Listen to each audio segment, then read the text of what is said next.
So thank you, Sadio. I'm so super excited for this.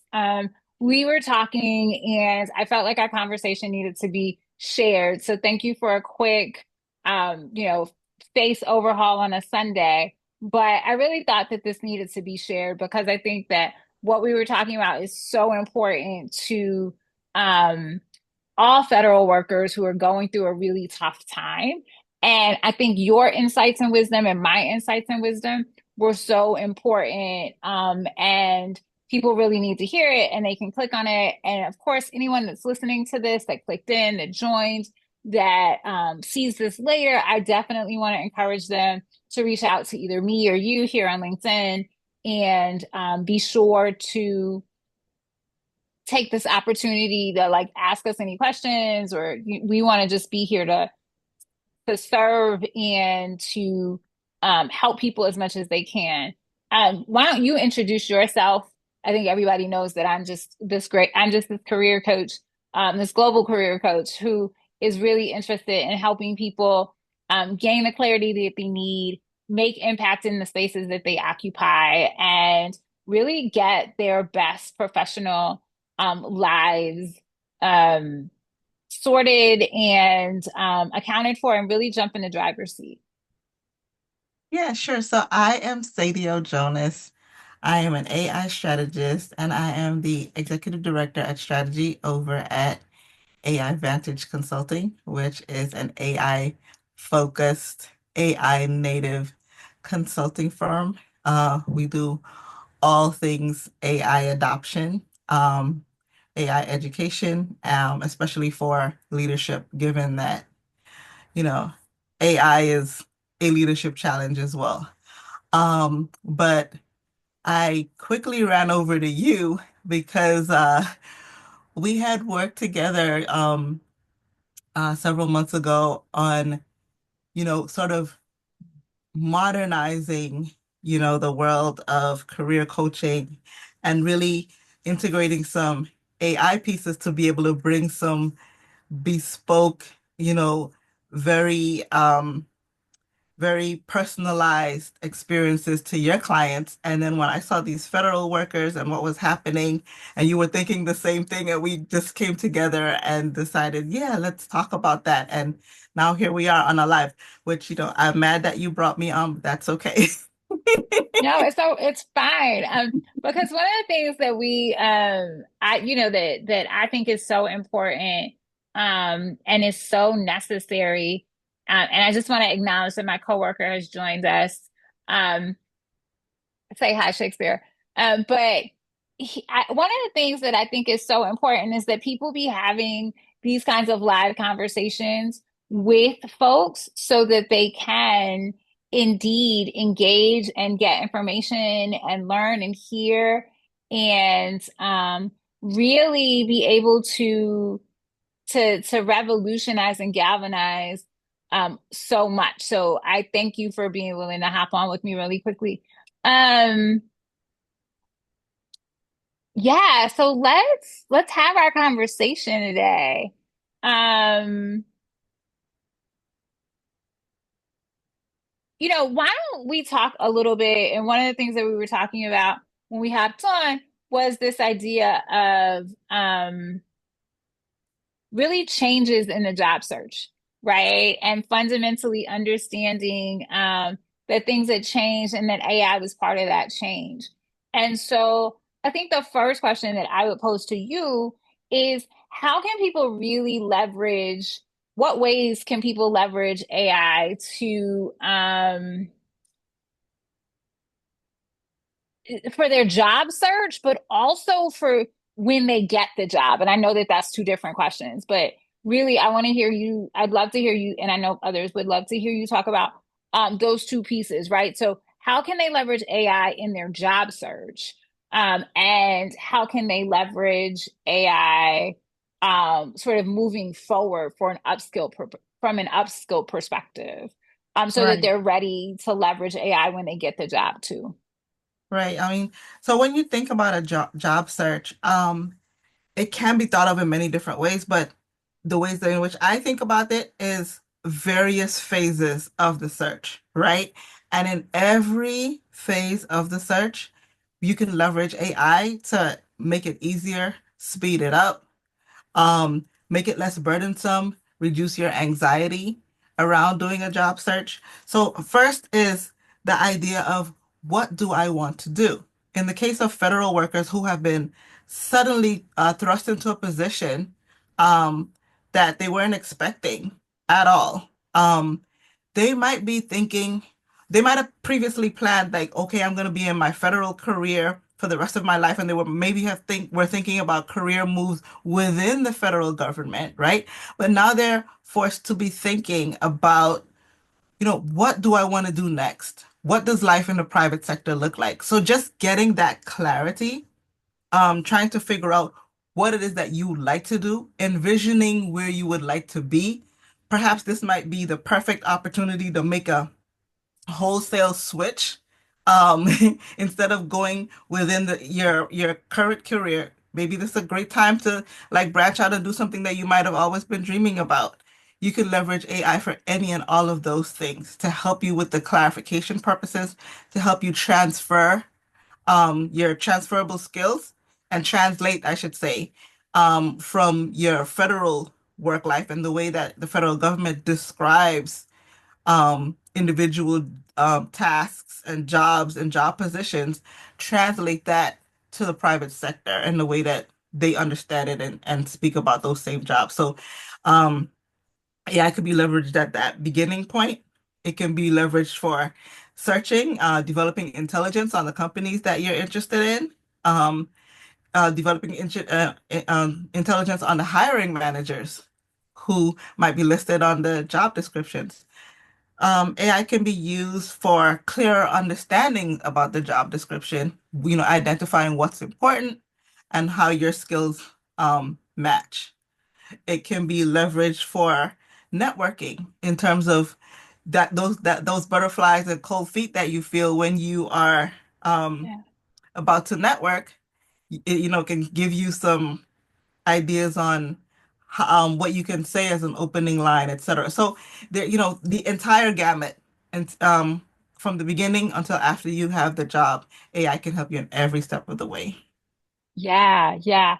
And I really love the point that you made about both the translation of skills. And so being able to take, your job description from the federal government and upload that into one of your favorite AI tools and ask it to give you um, private sector ideas, role ideas, brainstorming. I think that that was great.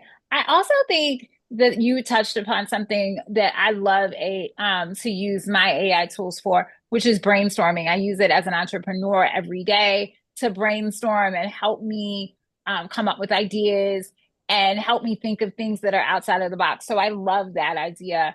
Um, and it's really true. I think AI as a tool for brainstorming is definitely crucial. I definitely don't think people should just, whole stock put their resumes up and say, hey, rewrite this, for a private sector job intrinsically. But I do think that there are some really powerful ways that people can leverage AI tools to make sure that they are positioning themselves well. So definitely think that there's some really great ways to do that.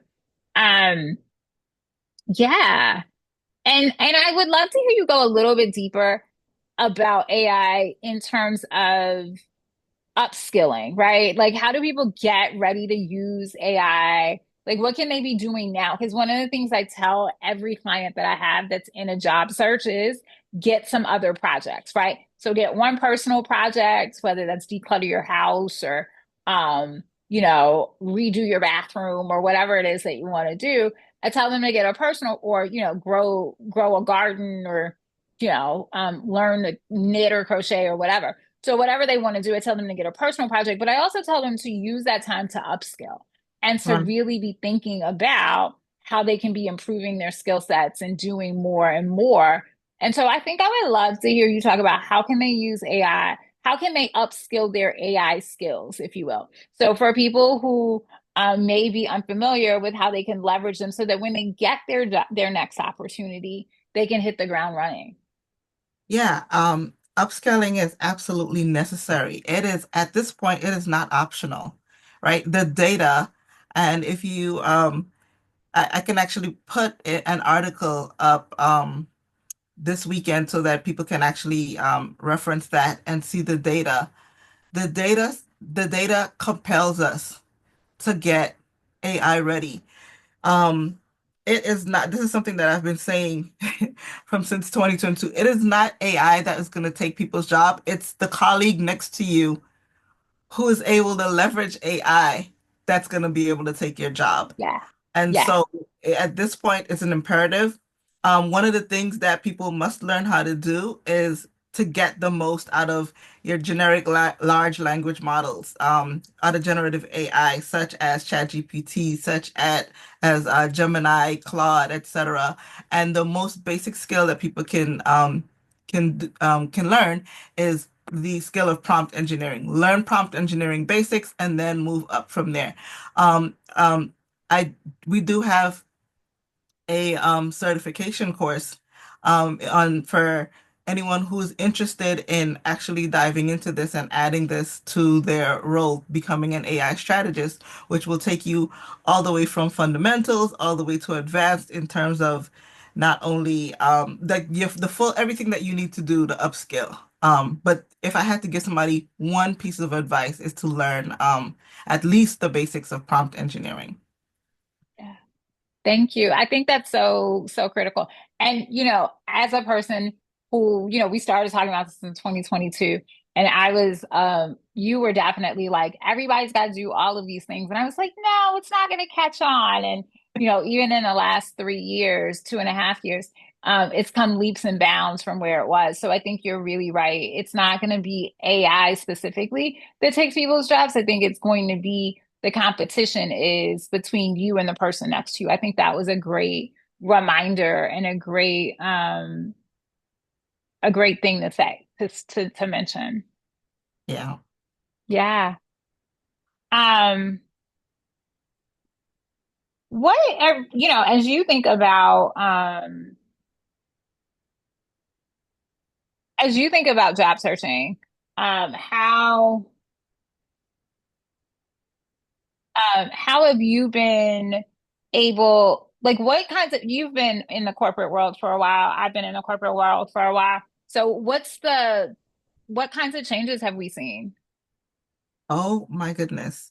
Well, now we've seen changes in the sort of technical and tactical in kind of in technical and tactical ways. Um, Prior to now, um, one would submit their resume and you would, format it and make sure that you're highlighting, the actual action items and the impact that you had and all that, and that was enough. Um, but now there are applicant tracking systems on the receiving ends of those resumes that are now reading, scanning through those resumes, providing a score to your resumes and providing a recommendation of, the top maybe 10, 12 candidates, etc. It depends on, how the recruiter or the HR department has set up those systems. Almost all employers are using applicant tracking systems. We're not saying that, no human touches your resume, but they at least are looking at applicant tracking systems to be, sort of to make the first pass, right? And what you want to do is make sure that your resume contains enough of the keywords that these applicant tracking systems are looking for so that your resume floats to the top of the pile. And that is a skill that has to be learned. Um, it is now more important than it was in the past for Yeah. networking. It's always been important, but I'm going to let you actually talk more about that in terms of like the growing importance of kind of like high stakes effective networking and having a It's strategy critical. around that. So It's actually I'm going to critical. stop here and actually ask you about that. That is one of the things that has changed. Sure. So I want to go back and I want to just add to what you said about the ATS systems. ATS systems have been around for well over a decade. I think now, though, with the AI added, there's this real reliance on the ATS in a way that previously wasn't, right? So you let it go in, it told you the top contenders. You were really letting, years ago, you were letting the ATS more filter out the supremely unqualified person who just applied, right? You were letting them screen out the hairdresser who had none of the skills you were looking for a highly technical role. That was really what you were doing, right? And so now I think that this new level of ATS with the added layer of the AI is much more literally doing what you just said, which is that first pass. So now the ATS is doing the first pass in a way that 10, 15 years ago, while applicant tracking systems existed, they weren't doing the first pass. They were doing that very bottom scrub. And now they literally are doing the first pass. So having said that they are doing that first pass, I think that what now has happened is that you need to be networking in your area, in this area that you want to be going into, because a couple things. One, that's how you're going to get a human to touch your resume. Two, that is how you are going to learn what you need to learn to position yourself as the culture fit so Yes. that you can begin to really lean into how those organizations are set up, what kinds of strategic projects that they have going on long term, and how you can articulate your value proposition so that you are showing how you will be able specifically to add value to the things that are strategic for them. And not just like, hey, I'm a great person, I'm a great employee, hire me. And that's great. But I think when you can be strategic and showcase for hiring managers, for teams, how you are best positioned to help them achieve their goals and their strategic objectives long term, that's going to make you the best qualified candidate. I also think that we traditionally, especially right now, right? We have traditionally just spammed our LinkedIn profiles, right? Most of which we have not probably cared for and tended over for years for some people. But it becomes this real moment, I think, right now where strategy is as important and nothing Yes. gross and icky like using people for where they are or using people for a job or those kinds of things, but Yeah. strategic, like making sure that you are leveraging and you're talking to people who are in spaces you want to get into so that you can learn from them, so that you can understand what's important in the industry right now, what's going to be important in the industry in 3 years, what directions are people going, where are people hiring, where are people making cuts, where are people, what do people need more of. And Yes. I think when you can do that from industry insiders, that makes it such a wealth of information. And so I think that now being strategic about your networking, because you don't have a ton of time, nobody does. People, that's one thing none of us have a lot of, right? It's time. And so you want to be strategic about it. The other thing, you've heard me say this in some other spaces, Sadio, but the kiss of death for most people when they are networking is the follow up.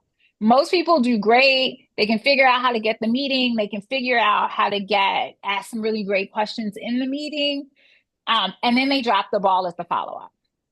Right. And the reason that they drop the ball at the follow up is because they, I think, are not comfortable with what do you say and how do I follow up? Or they say thank you, but they don't do that next level of follow up, which is thank you, but 2 or 3 weeks later, when you've read the book or you've done the assignment or you've answered the questions or you've done whatever they suggested that you do, many people don't have that. And so I think AI, from what my clients have found and the way that I have instructed my clients to use it, allows them to really do some great things around templates, around questions and generating questions, around templates for follow up, even around just scheduling follow up, calendar Yes. reminders, things like that. So there's so many ways I think that both it doesn't remove the human element, because I think all of us, that's what is so critical, is that you be a Yes. human, but it removes all of that other stuff. It removes the oh, I forgot, two Right. weeks later waking up at 2 a.m. and being like, oh, I never told her I read that book. I'm gonna tell her tomorrow, and then it being a week after that before you actually send an email, and then you being embarrassed and ashamed because you didn't send it sooner. So I think there's so many ways that AI can be leveraged for that part. And I think the strategic part is up to us, right? I think rather than just spamming your network and sending emails to everyone, going through and really cherry picking those people that you can think can provide the most insight, the most wisdom, the most institutional and industrial knowledge, I think is really Yes. critical. Yeah. And it can help you um, to do really quality networking, without the assistance of AI, it would have taken an inordinate amount of time, which is why not everyone did it, right? In order to be, to do that in a really quality way, it's just to do it at scale. It was like impossible, right? You would probably only be able to effectively do that with maybe 5 to 10 people at most to be able to do that quality touch. But now with the assistance of AI, it can help you execute on all of the ideas that you have for each person with whom you're networking, and be able to execute in a really personalized and quality way. And it actually augments your human abilities, right? Like we are at our best when we're able to, pay personal attention to people, keep their interest with something that you're mutually engaged in, whether that's a book, whether that's a group, whether that's, a topic in the industry. And now you're able to keep up with all of the recent happenings in an industry. Notice when somebody in your network has done something new in an industry, and be able to offer a personal, heartfelt, either congratulations or, ask, interested and interesting questions of them. And, you're able to, reach out to for additional resources that you can provide them, so that you can be someone who's providing value to them rather than just being someone who's asking. You'll be able to have a give and an ask, and AI allows you to do that in a more quality way. So Yeah. yeah, this is, it's basically AI allows you to do all of the best practices, right, that you have always been advocating for as a career Yeah. coach, right? Now it allows the average person to be able to do all of it. It's like now you're able to have dream clients, right? Because it's Right. like now people can actually follow your advice end to Right. end On a large scale. on a large Um, scale. One of the things, and I'm gonna put you on the spot a little bit because something that we did not in the confines of my clients, but for me personally, you last year, 2 years ago, I can't remember the exact date, you helped me do something that was more on a personal level, and I'm forever indebted and grateful. And thank you. You helped me use AI for some mindset work and for some real personal work, some real personal searching and those kinds of things. Um, and I really I want you to talk about that for a second. And the reason for Sure. that is because when you lose a job, it's really grief. And one of the first steps in this process for all of these people is to really go through this emotional sort of whirlwind, especially as a federal employee. I think for federal employees in particular, where there was thought to be stability, where there Right. was thought to be some real continuity and some ability to plan. Some of these people have worked in their agencies for 8, 10, 15, 20, 25 years. Yes. Others of them just, they mapped out, they had a roadmap of a future, right? That Yes. was like, hey, I'm going here. I'm going to spend X amount of years here doing this kind of work, and I'm going to spend some time here doing that kind of work, and I'm going to spend some time here doing that kind of work. And also, many of these federal employees this was as much these were as much passions of theirs as Yeah, they were they really um loved and cared about their job. jobs, right? Yes, Like yes, they were their professions, they were their careers, but they were also passions, yeah, and passion projects, purpose projects. So there's some real grieving that's happening. There's some real disappointment that's going on. There's anger. There's fear of what's next, fear of can I do it out there? There's imposter syndrome, there's self-doubt, there's confidence because some of these people are labeled like they were bad employees and they know that yeah, they weren't. And so there's this ball of emotions right now that is really and getting through that emotional entanglement is the first step. And so many people have all of these emotions and nowhere to put them.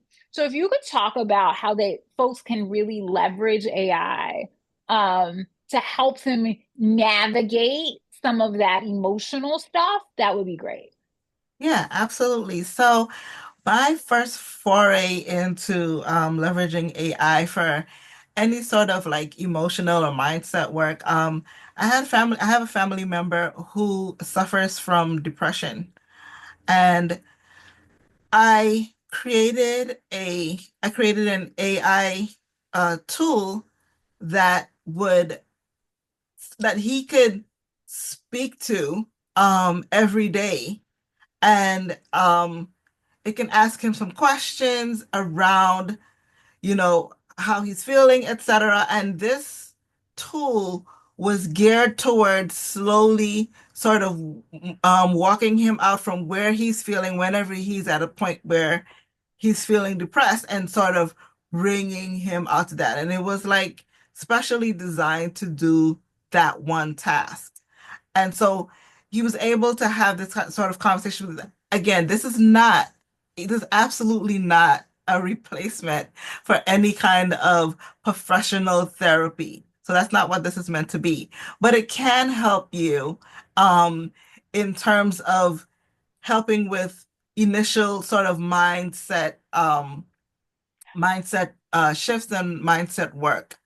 Yeah. Um, and And I just wanted to yeah, say also, like in that mindset work, I've used it to help me do specific prompts for affirmations and affirmations for clients so yeah, that you're not just saying random things, right? But you're saying specific things that are directed at you, right? So asking, different tools to come up with affirmations or maybe journaling prompts or things like that. So yes, I agree. It's not replacements for therapy at all, but I think it can be that brainstorming tool, going back to that, that yeah, really gets you that like can get you started, right? Because yeah, I know for myself, creating a journaling prompt is almost impossible for myself. But AI helping me do that can definitely, change that. And like you said, it really can help on those first steps to that mindset work. Sorry, yeah. go ahead. No, no, absolutely. Um, and another thing that AI can be leveraged for is like you're in the middle of a ball of emotions. It can help you with dealing with that, but also over and above and right after dealing with the ball of emotions, you still need to plan your next step. And Yeah, in terms of doing scenario planning and providing a whole roadmap of options for you that you may not have even thought of, yeah, that's where AI comes in clutch. And so, knowing how to leverage AI to be able to do those things is critical. And I believe that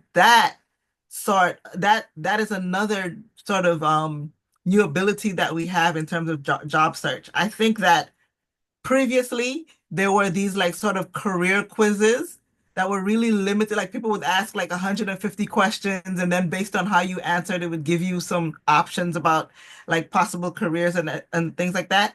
Now AI has taken that, so far beyond that, and is able to like really provide you robust options with step-by-step actions as to what you can do to get there, etc. And that puts your mind at ease, right? sure, That sure, relieves sure. relieves that anxiety that one Yeah, can feel, that sense of yeah, loss of control. Yeah. yeah. Um, No, I definitely think that control is something that people don't lack. People lack right now, and that's something they don't feel like they have. I think the other thing that people are really lacking right now and don't feel like they have enough of is community. And Yeah, I think that everything that folks can do to really build community for themselves is critical. And not, you got to be careful. I agree with surrounding yourself with the right type of people. yeah, That's one of the reasons that my clients are so grateful for me. It's because when you work with me, you get the accountability. When you work with me, you get that person who's just going to give you some safe spaces, but who's also only going to let you wallow for a moment, right? And then it's going to make you, yeah. So you got to be careful, I think. And I think that this is a treacherous time for particularly federal employees because you can get into some groups where people are really negative and really people are stuck in their anger and stuck in their fear and stuck in their resentment. But then you can get in other spaces where people are much more positive and much more inspired and really thinking about, okay, what's next? How do we keep our motivation high? How do we keep our energy high? How can we help each other? How can we leverage? Who can I introduce you to? People sharing networks, people sharing resources, people sharing ideas. And so I think that when you find the right communities, it's so critical for people to just get involved and engaged in the right communities. yeah, Because I think that job searching, especially now when searches are taking 6 months or more, can be lonely and they can be isolating. And if your other family members and loved ones aren't in it, or if you're surrounded by people who are also scared and afraid, it can cause you to be scared and afraid. So I think getting in good, healthy spaces with good people that share the right frame of reference, the right mindset, the right energy, yes. can be critical and can be really helpful even to your search. So I think you're right. That people lack, the comfort of control, but they also lack community. And I think that that's really, really critical. Well, thank you for going live with me today. Oh, go ahead. Yes. Wait, one last thing I do want to say, right? There might be this temptation out there, and the reason why I'm bringing this up is because I see this in the approach to AI in general, Yes. and my approach to it is different, in from the macro perspective, and that's why I'm also going to share the same insights from the micro perspective in terms of looking for a job. What I notice is that the approach to AI is more along the lines of, oh, what tool can help me with this individual task? It's very like task oriented, and it's very like, Mm, oh, well, what prompt can I use for this? And someone can give me a group of 100 prompts to do X, Y, and Z. But that is a mistake. One should have a strategic approach to AI.